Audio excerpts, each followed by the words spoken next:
boa noite, minha Paraíba, frente a frente pela sua TV Arapuã a partir de agora. Olha, o estudioso em comunicação Joaquim Matoso Câmara Júnior dizia que o ser humano é apenas metade de si mesmo. A outra metade é a sua expressão. Muitas vezes e algumas vezes, em algumas pessoas, essa capacidade expressiva transborda tanto que toma conta do ser completo e inteiro, em várias áreas, em várias plataformas. É o caso da nossa convidada de hoje. Ela que já venceu o concurso de beleza, é atriz, é cantora, dá palestra, tem várias formações acadêmicas. Eu estou falando da paraibana Maiana Neiva, que está agora lançando aí um disco, já com alguns singles aí, com alguns hits aí na parada. Inclusive um deles é o E Agora. E a gente, com tanta coisa que ela faz hoje, que a gente vai perguntar a ela pra frente, Maiana Neiva, e agora? Você acompanha esse frente a frente, esse bate-papo conosco a partir de agora, frente a frente, tá no ar.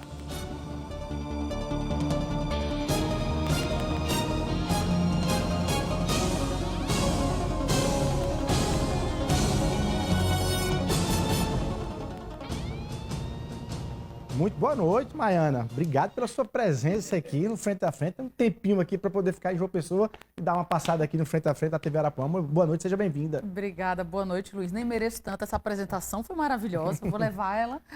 Quero ser digna dessa apresentação aí nessa entrevista. Não, e aí tem dificuldade. Quando é muita coisa que a pessoa faz, meu convidado faz, eu tenho dificuldade de enxugar numa entrada só. Mas obrigado pela sua presença. A propósito, esse é um programa que majoritariamente eu sou sempre trazendo política para cá, debatendo política, sobretudo no ano das eleições. Tenho 1000 perguntas para lhe fazer, mas vou começar exatamente com essa. Você pensa em política, passou na sua cabeça, passa na sua cabeça, já teve experiência, quer alguma coisa nesse sentido ou não? A gente já começa você dando uma manchete nesse sentido. Não, ainda não, nesse campo não. Mas eu acredito muito que a política ela é parte inerente da nossa vida. Eu sou um pouco contra essas pessoas que são apolíticas, que não se relacionam com a política e acham que tem rejeição. Que tem rejeição por algum viés partidário. Mas, na verdade, a nossa vida, tudo é político, né? A micropolítica das relações, a maneira como você recicla o lixo, você fala com o porteiro do seu prédio, você lida com as pessoas ao seu redor, tudo é político. Então, pensar sobre a política é fundamental, né? Principalmente hoje, onde a gente quer mudar tantas coisas na sociedade, onde tem a internet, tantas inovações chegando, regulamentar toda uma vida. Se a sociedade civil não participa, né, dessa discussão, fica muito empobrecido, fica partidário, fica num recorte que só empobrece a gente. Portanto, para mim, o debate político ele é fundamental. Mas não vamos ver Maiana Neiva, voto e tal, meu número é tal. Não vamos ver isso, né? Não, por enquanto não. Agora, Maiana, com tanta história, com tanta, como eu disse, com tanta atividade, assim, multiartista nesse sentido, para a gente entender, você começou efetivamente por onde? Qual foi o primeiro passo nesse sentido? Foi no concurso para Miss, ou você já era do teatro e foi para o concurso de beleza? Começou em concurso de beleza, foi para o teatro? Como é que foi isso, para a gente entender, desde Campina Grande, inclusive? Vou te contar, Luiz. É engraçado. Eu, na verdade, tinha um fascínio por física. Então, eu lia, meu pai gostava muito de astrologia, astronomia. Eu que gosto de astrologia. Astronomia, e eu tinha um fascínio por isso, mas foi no intercâmbio. Eu fiz intercâmbio com uns 15 anos.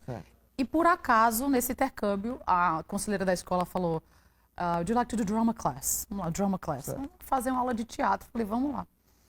Quando eu entrei no teatro, que eles estavam montando a peça The Crucible, do Arthur Miller, As Bruxas de Salem, eu fiquei em êxtase, que eu percebi como o drama era poderoso, como eu voltava para 1600 e pouco, o tempo onde o texto foi escrito, como eu sentia o que passava na vida daquelas mulheres, como através da emoção do drama, eu conseguia entender um tempo histórico que eu não vivi, eu conseguia resgatar a emoção daquelas mulheres daquele tempo e me conectar com algo dessa maneira, de uma maneira muito alquímica.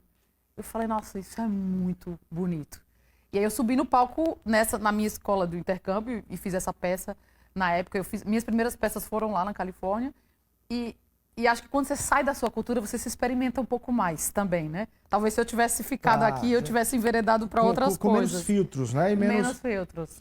Mas aí essa experiência me marcou muito. Eu fiz algumas peças lá, minhas primeiras peças foram lá. Então você não foi algo que você daqui, não foi daqui, não. Foi lá, foi Califórnia? Foi Califórnia, foi Sacramento, Shingle Springs, 2 cidades que eu cheguei a morar lá. E aí, quando você voltou, você já voltou dizendo, eu quero isso. Aí quando eu voltei, sim, né? Mas tem aquele embate, né? Pai, assim, minha filha, tá bom, você quer ser atriz, mas vamos fazer uma faculdade de Direito aí. E a física quântica, né? Física quântica, esse negócio de física quântica aí não vai dar dinheiro. Não, mas assim, eu terminei fazendo Direito e Letras, mas eu amava literatura e tudo mais, eu tinha ainda um desejo de fazer diplomacia, de ir para a parte do direito que enveredava por isso. Mas a arte me capturou. Tava lhe chamando ali. Nossa Senhora. E aí quando você botou o pé na Paraíba de volta... Não, você já voltou para Paraíba, já ficou lá em São Paulo? Não, voltei para cá. Sim. E aí montei um grupo. Na época teve um concurso da Volkswagen, que chamava Criação Teatral Volkswagen do Brasil inteiro. E eu montei um grupo com algumas amigas. Eu liguei para o único... Quem é um PhD de teatro aqui na Paraíba? Liguei para Paulo Vieira. Liguei para 2 amigos, montamos um grupo. E a gente foi finalista nacional, a gente foi se apresentar no Teatro Municipal do Brasil. Eram grupos do Brasil inteiro. Era um texto do Abu Janra com o Zé Celso, que era a adaptação da Cantora Careca, enfim, um texto do Teatro do Absurdo. E a gente foi e ganhamos, acho que foi o 3º lugar nacional. E eu fui conhecer o Teatro de São Paulo. Aí eu falei... Aí que... Eis lascou. Maravilha, né? A Paraíba, nós diríamos lascou, né? Lascou, não, porque aí eu vi... Isso a gente tá falando você com quantos anos, Maiana? Só pra gente... 18. Não, a criação teatral foi 18, 17, 18. Poxa, já muito no começo mesmo, né? Mas aí tentei conciliar as faculdades ali com isso, e eu falei aqui do meu pai, mas eu sempre tive o apoio da minha família, isso foi fundamental, assim. Apesar de eu ter feito outras faculdades. Ele fazia, eu apoio aqui, faz só isso por mim e faça a sua parte, né? Mas ele sempre estava o primeiro da fila nas minhas peças. Eu fiz peça aqui em João Pessoa, tudo que eu fazia ele estava me apoiando. Então isso é muito importante dizer isso, porque a gente não faz nada sozinho nessa vida, né? Sem o apoio, o amor da nossa família, a gente não é nada. E aí, vamos lá, você, nessa caminhada de vencer logo nova lá, um prêmio nacional, nesse sentido, você deu o start assim, eu vou querer me aprofundar nisso. Eu posso fazer 200 outras coisas, mas é isso que eu quero ter retorno. É isso? Sim, foi. Foi nessa experiência, assim. E a história da Miss? Onde é que entrou, né? Menino, foi engraçado demais, porque eu voltei dos Estados Unidos, meio determinada, tinha que fazer as universidades ali, fazia um estágio, mas queria ser atriz de todo jeito. Então, aí eu estava no teatro ensaiando, eu fazia uma peça que chamava Hello Boy, que eu fazia uma professora mais velha que tinha uma história, né, meus anos 60, então eu tinha assim uma peruca, um top sutil. Eu tava assim horrível na peça.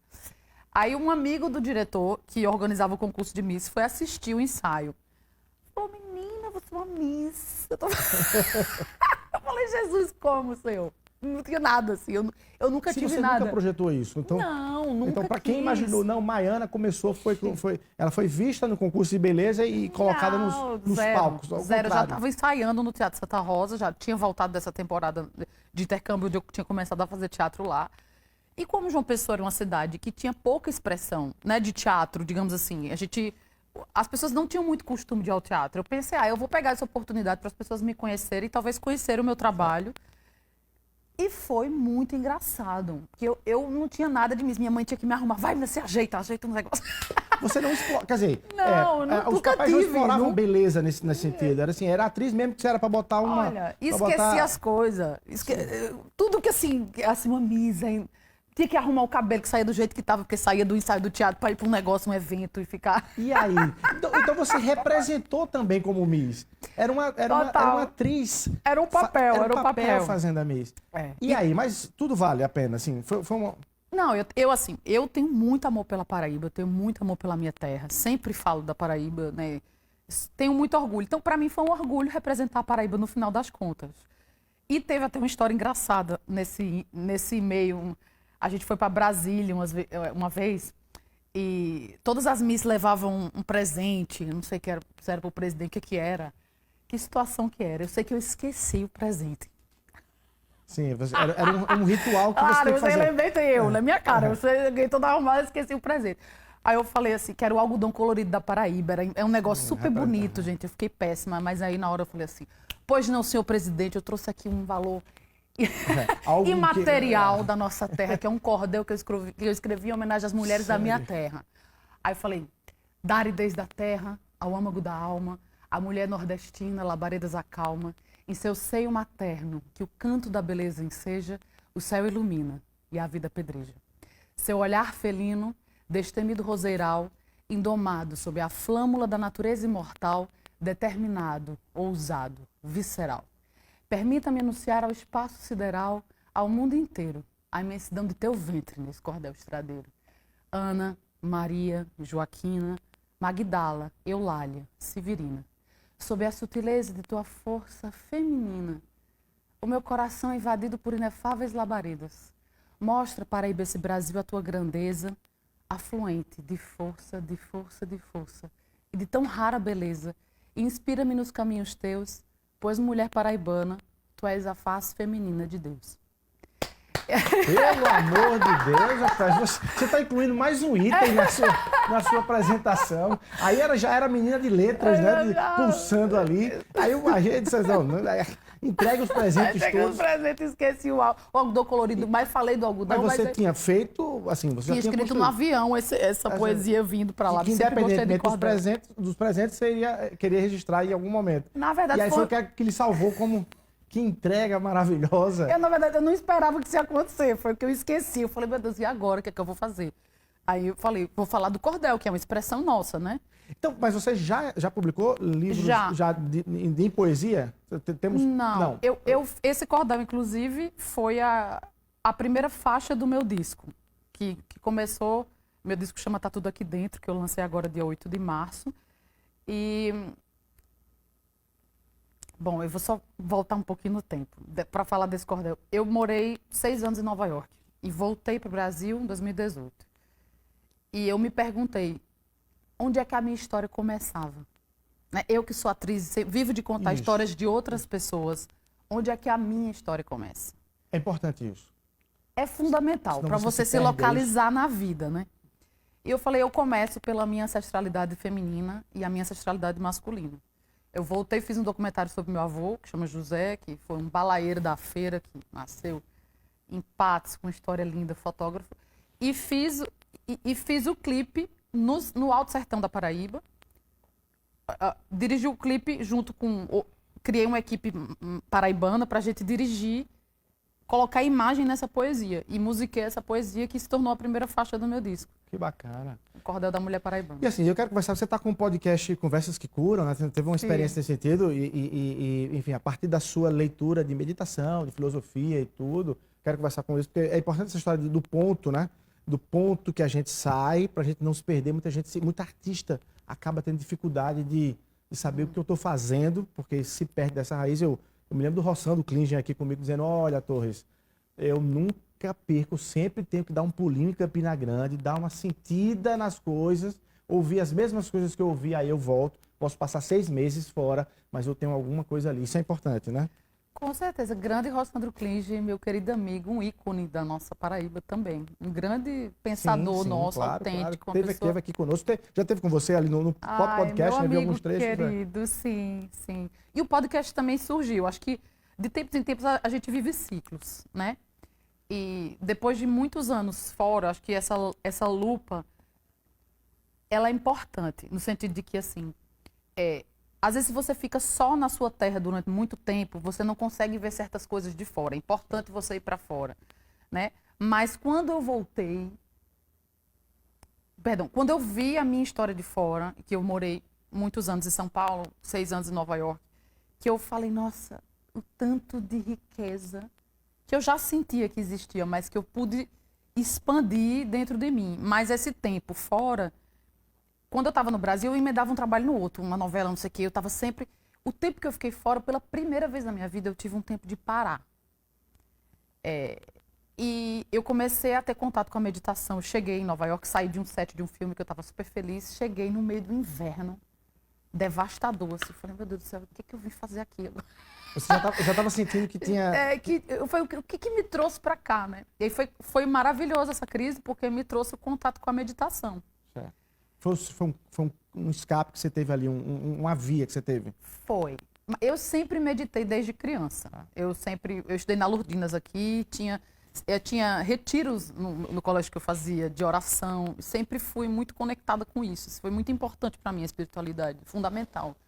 Mas não foi até eu chegar lá nos Estados Unidos que eu consegui ter uma prática de meditação formal, que me, assim, de fazer retiros, de retiro de silêncio, de retiro de aprofundamento em meditação, que me ampliou muito, muito, muito a visão, assim, de uma série de coisas. E você quis levar isso para o podcast. Compartilhar para o podcast. Aí quando eu voltei para o Brasil, no meio da crise da pandemia, eu falei, acho que é hora da gente escutar as pessoas que têm algo a dizer sobre uma visão maior da vida. Eu queria escutar. O podcast chama Conversas que Curam, porque eu quis convidar, inclusive convidei o Rossandro Klinge, professora Luciana Galvão. Maravilhoso.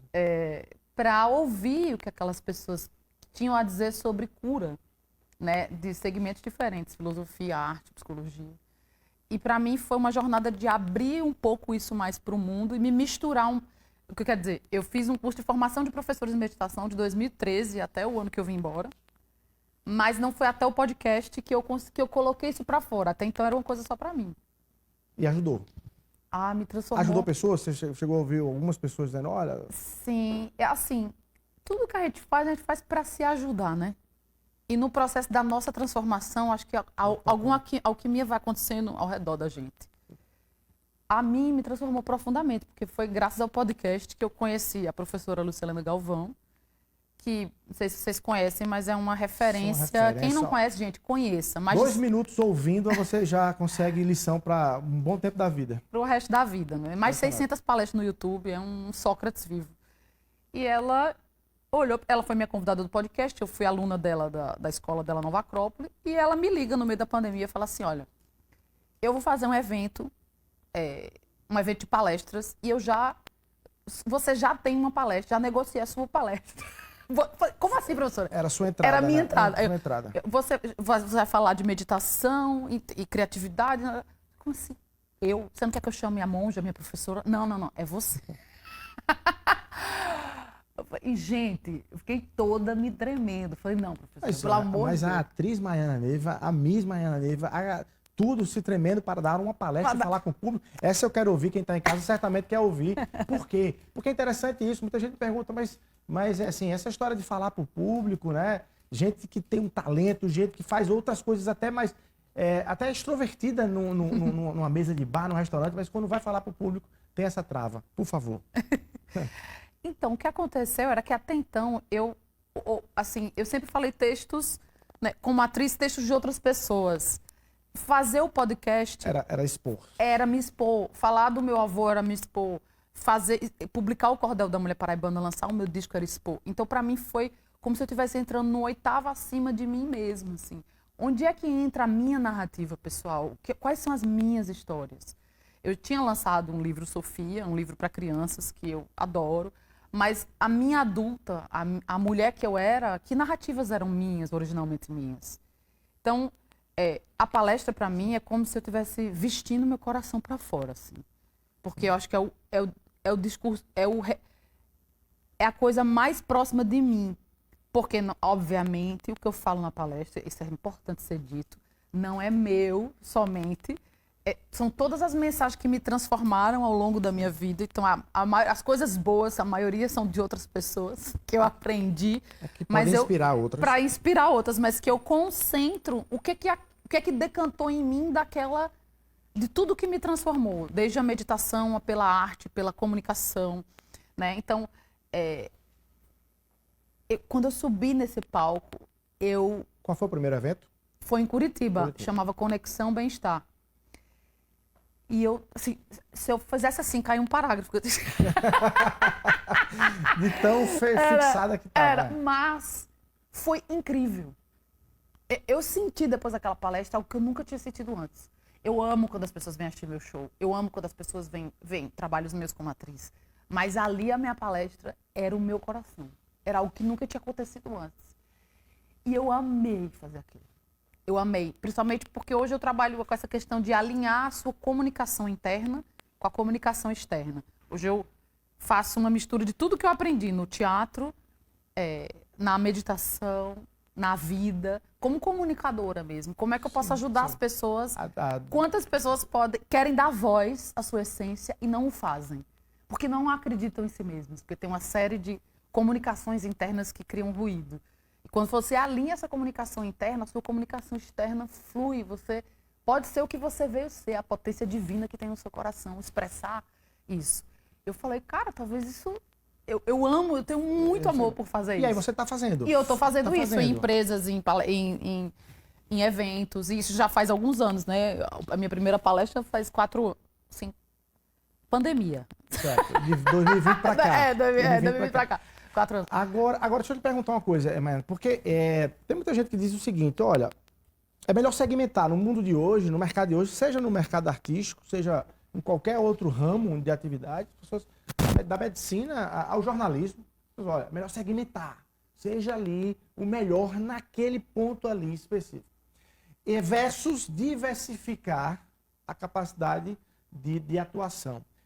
Porque há quem diga que, olha, diversificar demais, você não consegue focar exatamente num ponto só e não consegue avançar muito num ponto só. Qual é a sua leitura em relação a isso? Você tem essa história de segmentar, não, você é só atriz, então eu vou bater em Hollywood, vou ficar fazendo cinema lá e tal, ou não, e diversificar, de certa forma, agora é a cantora, tem que divulgar o disco, tem que divulgar a peça, tem que divulgar a coisa. Não é fácil. Com certeza não é fácil. Eu acho que essa visão holística da vida, ela é sempre enriquecedora. Certo. Quando você tem uma visão mais ampla do todo, não só reduzida, né, a visão das suas crenças, da sua história, da sua personalidade, quando você consegue ampliar a visão de você mesmo, sempre tem um processo de enriquecimento. Certo. Quando você fala em termos de mercado, talvez esse foco seja realmente mais importante. Mas o que me interessa para mim é o meu crescimento espiritual, a coisa mais importante na minha vida. Então, eu sinto que eu estou elaborando nesse tempo, talvez o meu trabalho mais significativo para mim. Tu tá entendendo o que eu tô querendo dizer? Nesse momento. Nesse momento de que, assim... Todos os momentos foram significativos naquele tempo. Por razões diferentes. Sabe, minha primeira minissérie mudou minha vida. Pedra do Reino. Raspei a cabeça, fiz Luiz Fernando Carvalho, texto de Ariano Suassuna. Putz, mudou minha vida, foi incrível. Mas hoje, talvez eu esteja elaborando algo que é muito precioso para mim como artista, que vai talvez pautar coisas interessantes ali na frente. Talvez daqui a 2 anos eu esteja em outra coisa. Então, eu acho que a criatividade, ela está a serviço da expansão da consciência. Então, nesses termos, eu acho que a gente tem momento onde a gente está mais difuso, e aí tem momento onde a gente está mais... É natural, o que eu quero dizer, tem ondas a vida. Se você ficar só focado numa coisa para sempre, talvez você não expanda tanto quanto você... Deixa eu vir aqui para Nova York, para São Paulo, deixa eu ver. Ah, nossa, como a cultura popular da Paraíba é incrível. Como isso aqui é precioso. Às vezes a pessoa mora aqui e quer só ser alguém de fora. Ou quer replicar... Eu estou só dando um exemplo. Entende o que eu estou querendo dizer? Sim. Eu sempre tenho como analogia o Luiz Gonzaga, né? Quando ele foi primeiro lá para o Rio, depois meio envergonhado, tocava outras coisas. Depois ele voltou para cá e ele disse assim, voltei para o Rio, mas agora eu levei o sertão de Pernambuco comigo, né? E aí você virou Luiz Gonzaga mesmo, assim, mas é um pouco disso, né? Da gente ter aquela vergonha inicial e depois absorver aquilo e perceber que Tolstói, né? Faça sucesso na sua aldeia e você vai ser universal, né? Isso. Agora... E desculpa, Luiz, se experimentar é muito importante. A gente vive numa sociedade que quer só garantias, mas na arte não existem garantias de nada. Pronto, eu quero lhe perguntar exatamente isso, assim, é óbvio que todo mundo quer que o trabalho expanda e atinja o maior número de pessoas possível, mas você, a sua preocupação em ter feito algo que lhe satisfaz, que lhe completa, que é uma verdade sua, ela está bem ligada, equilibrada com até onde isso vai chegar. Ferreira Goulart tem uma frase que chama caminhos não há, mas os pés na grama o farão. Então, às vezes a gente precisa renascer, a gente precisa se reinventar, a gente precisa dar um passo para que o universo se abra naquele ponto. Então, eu concordo, é claro que eu também quero comercialmente que o meu trabalho chegue às pessoas, eu quero expandir, eu quero crescer naquele âmbito. Mas eu estou dizendo a você, eu não consigo não me alegrar quando eu chego para dar uma palestra numa empresa, que às vezes eu termino chorando com todos os funcionários. A minha peça, talvez jamais, o meu trabalho, o meu disco, ele talvez jamais fosse para o chão de fábrica daquela empresa ou o auditório onde eu estou dando uma palestra. As pessoas que talvez vão ver meu show, não sei se viram todos os meus filmes. E eu amo me conectar com elas. Então eu não consigo resistir a isso. Então, algumas pessoas podem dizer Não sei assim... dizer bem Não, assim. não, eu estou entendendo. Algumas pessoas podem dizer assim, olha, para mim o sinônimo, o significado de sucesso e de fama para Maiana Neiva era ela estar numa novela agora. Você já passou por isso, é isso? Eu acho que tudo é... Eu acho que assim, sou uma pessoa de fé, então eu acredito muito que tem uma inteligência maior dirigindo a nossa experiência aqui. E que coloca a gente diante das experiências que são necessárias para a gente expandir. E muitas vezes isso não é gostosinho. A gente não cresce no gostosinho, a gente cresce às vezes em alguns desafios. Mas ultrapassado isso, como eu falei, a minha primeira palestra, caramba, eu fiquei ali. Depois eu comecei a fazer e amo, hoje eu vou entrar no palco, eu falo, yes, vamos embora que eu vou dar meu melhor. E eu tenho tesão de fazer isso, eu tenho amor por isso. Eu falo assim, eu tenho algo para oferecer. E muitas vezes aquilo que a gente perde muito tempo colocando uma expectativa de ser reconhecido, mas a gente está no lugar errado. Mas você está entendendo o que eu estou querendo dizer? Sempre tem alguém que vai dar valor a algo que você tem para oferecer. Olha aí. Tem sempre alguém que precisa justamente daquilo que só você tem para oferecer. E você é filho dos seus riscos, dos seus erros. Então não deu certo, talvez não dê certo 5 vezes, mas na 6ª vez vai ser gol. E vai ser maravilhoso. E você precisou das 5 vezes que deram errado para poder você maturar, entender, elaborar a sua mensagem. Tá, mas para fãs de Maiana, da atriz Maiana Neiva, de novela, de cinema, esse seu entusiasmo hoje para palestras, para músicas, vamos entrar um pouco na música, daqui a pouco a gente vai rodar um pouquinho do clipe aí agora, né? Esse seu entusiasmo diminui e esfria o entusiasmo da atriz? Ou seja, você sonha com projetos, ainda mais projetos e mais ousados na televisão, ou no cinema, ou no teatro? Não, eu amo fazer o que eu faço. Isso aí a série tá rodando aí uma... Você é delegada, né? Faço uma delegada que tem 4 temporadas no Globoplay, ainda tá lá. É uma personagem que eu amo fazer, delegada Carolina Ramalho. Acho que os meus personagens favoritos da vida. Tem esse filme que está em cartaz, que é com o Lázaro Ramos, O Silêncio da Chuva, também na Globoplay. Eu fiz ano passado, estreiei Fim com a Fernanda Torres e vou estrear agora Guerreiros do Sol na Globo também. E acabei de viver uma das experiências mais lindas de toda a minha vida, que era fazer a Paixão de Cristo em Nova Jerusalém. Viver Nossa Senhora, que eu não tenho palavras para dizer o quanto aquilo me transformou. Então, assim, eu acho que ser atriz é meu veio principal. Eu sempre vou ser atriz, assim. Mas eu quis passear por outros meios e acredito que existem plataformas, por exemplo, como a cultura popular, como a música brasileira, que podem ser plataformas lindas para uma expressão artística. Certo. E uma coisa não diminui a outra. É o transbordar. É o transbordar. E, por exemplo, nos Estados Unidos isso é muito comum. Você pega vários atores que cantam, que dançam, que são atores. Você pega a Jennifer Lopez, ela é atriz, ela canta, ela dança. Você pega o Hugh Jackman, que fez vários filmes da Marvel, que é grande bailarino da Broadway, canta, dança. Então, esse recorte, ele é reducionista da expressão artística. Você só pode ser uma coisa, ninguém é só uma coisa. Ninguém. Inclusive, quando a gente muda, o nosso servir muda. E a gente leva muito tempo, porque a gente constrói uma identidade e se cola a ela. E expandir não é não ser mais aquilo, é ser aquilo mais outras coisas. E a vida é isso. A gente veio aqui para ser um sol. Vai aprimorando a não outra, vai ficar sendo gente. Eu quero mergulhar na história da música para a gente rodar aí o clipe, mas deixa eu lhe perguntar, pergunta clichê, tá? Clichê. A Paraíba, na sua visão, lhe dá o devido valor e reconhecimento? Você sente esse retorno, assim, quando você olha para o nosso estado? Eu sinto um amor muito grande. As pessoas, como elas, no dia a dia, assim, o amor das pessoas, eu ando aqui, eu sinto um amor muito legítimo. Isso talvez deva ser a melhor coisa que eu sinto. Porém, eu vou dizer a você, eu tenho uma espécie de revolta. Por quê? Aqui é o lugar pra gente... Revolta. Que eu acho que isso não é sobre mim só, na Paraíba. Eu, claro, tenho muita alegria de trabalhar com empresas, com espaços, com eventos. Fiz o TEDx, trabalho com muitas empresas aqui. Tenho uma troca significativa com as pessoas daqui. Isso não é mentira, é verdade. Tá. Mas eu acho que aí, como um todo, a Paraíba não reconhece os seus grandes talentos. Por exemplo, uma criança na escola da Paraíba, aqui a gente não tem um museu que conta a história quem são os artistas paraibanos. a criança, ela cresce cheia de referência de São Paulo, de Rio, né, fazendo sotaque de YouTube, porque não tem um museu aqui, alguma política local que diga assim, gente, nós somos a terra de Ariano Suassuna, somos a terra de Augusto dos Anjos, somos a terra de Elba Ramalho, de Jackson do Pandeiro, de Chico César, sabe, de uma série de Sivuca, a gente não para de citar, mas a gente não se nutre da nossa própria cultura, e que Pernambuco faz isso, e hoje tem o maior cinema do mundo, hoje você vai para Cannes, os maiores festivais de cinema do mundo, Pernambuco está lá ganhando prêmio, porque o governo, o Estado entendeu a importância de investir na cultura. A gente cresceu assistindo filmes americanos. Por que você acha que você quer ir fazer uma viagem para os Estados Unidos com 15 anos? Porque foi colocado no seu inconsciente a vida inteira através da arte.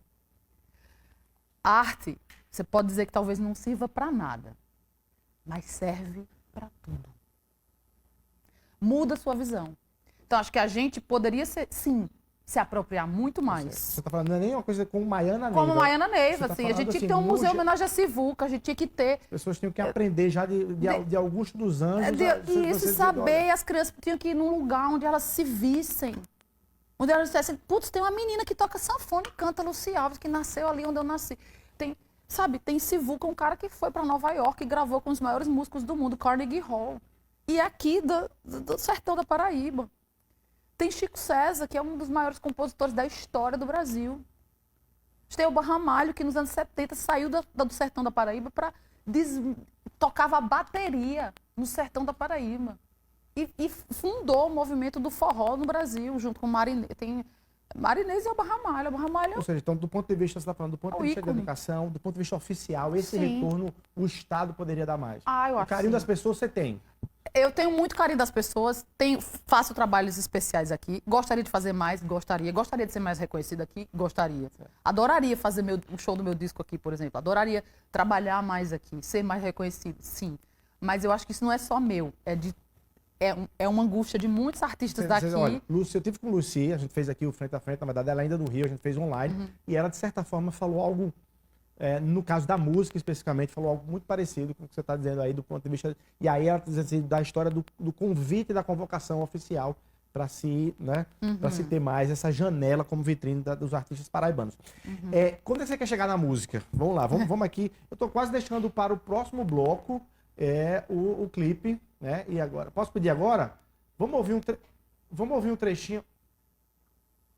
vamos ouvir o trechinho de você, do E Agora, né? Eu sou o hit E Agora, é Maiana sozinha ali naquele clipe. Vamos ouvir um pouquinho, a gente conversa um pouco na volta aqui.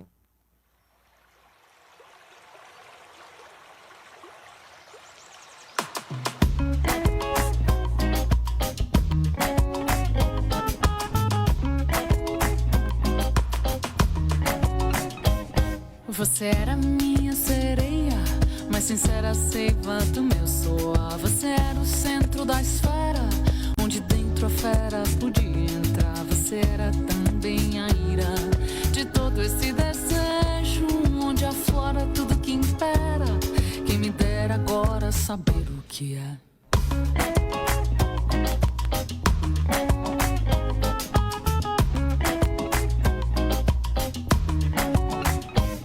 Você era minha senhora, era agulha aguda, me perfura. Vinha sem censura e sem hora, hora pra ferir, hora costurar. Era o seu olhar de safira e a espera dos seus beijos. Tudo que o amor me dissera, quem me dera agora saber o que é.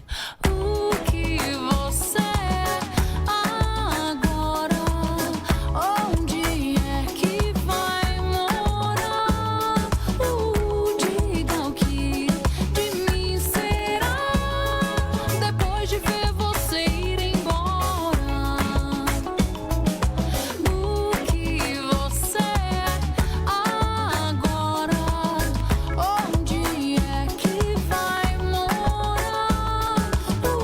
Diga o que de mim será, depois de ver você ir embora.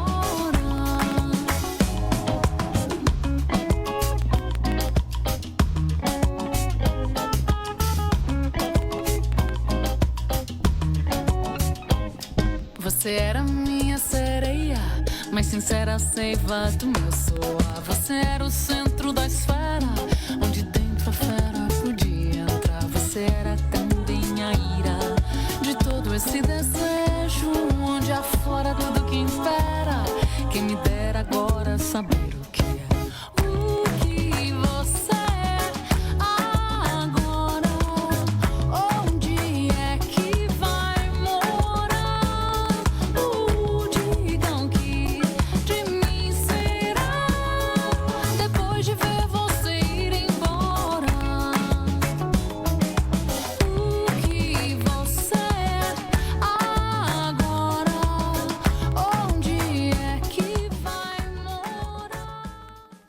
bacana, que som bacana, gostoso, né, de ouvir. Você que fez as composições todas, como é que tá isso aí? Como é que tá essa composição aí de... O disco são 12 faixas, né? Algumas delas eu compus, outra eu trouxe, tem parcerias com outras pessoas. Com Chico César, com Dani Black, mas tem uma com Chico César, por exemplo. Tem a Josiara, Mestrinho, tem muitas pessoas, são 12 faixas, então o disco é meio que como uma historinha, né? Mas a ideia do disco, essa música, por exemplo, é uma coisa de ilha, né? Ela tem essa guitarra, ela tem essa coisa de ilha, mas o disco como um todo é meio que costurado pelo acordeon. Chama Tá Tudo Aqui Dentro, que é uma jornada de volta à minha memória nordestina e latino-americana.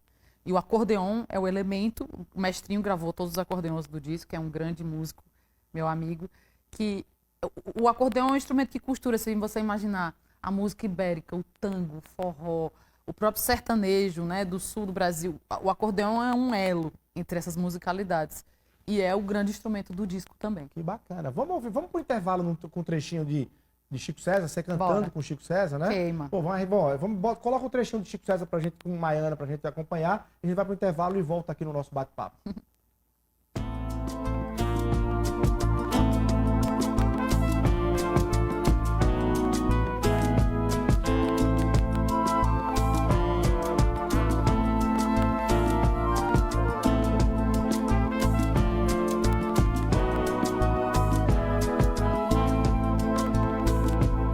Bate o vento, sopra a fogueira, queima a caieira, sobe o ar. Dentro da gente ainda teima, chama a fagueira, dança. Bate o vento, sopra a fogueira, queima a caieira, sobe o ar. Dentro da gente ainda teima, chama a faqueira a dançar.